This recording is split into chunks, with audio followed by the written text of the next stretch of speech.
Hello everyone, it's me JB from UniqueTutorials. Today in this video I'll show you how to add emoji icon on the taskbar of Windows 10 or 11 running computers. So without further delay, let's begin. So here I'll show you two methods. So for the first method, if you're having a latest Windows 11 version, then just open the settings. And now on the left panel, just click on this personalization. Just scroll down below. Now just click on this taskbar option. I will see here under the system tray icons, as you can see, one option. So this option is only available on the latest Windows 11 version. So if you're having a Windows 11 latest version, then you will definitely see this option. And the rest I will see here by default. The never option is being selected. Just click on it. Now you can select always. And now on the taskbar tray menu, as you can see here, an emoji icon is being added. And now if you click on it, now the emoji panel will show up, and from here you can select your respective emojis. So this is the first method. For the second method, just open the Chrome web browser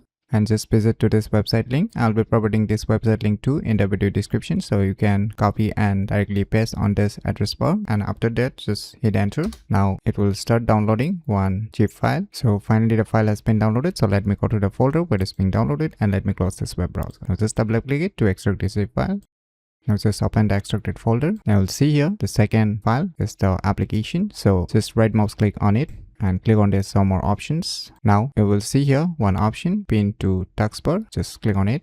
So now the emoji icon has been added to our Windows taskbar. So the second method will gonna work on both Windows 10 as well as Windows 11. So now if you click on it, it will open the emoji panel again. So it's working perfectly. So by using these two methods, you can easily add emoji icon on the taskbar of Windows 10 or 11 running computers very easily. So if you never known about these cool tricks, then you should definitely give it a try. So if you find this video tutorial useful, please click on the thumbs like button. And if you're new to our channel, click on the subscribe button. And lastly, thanks for watching.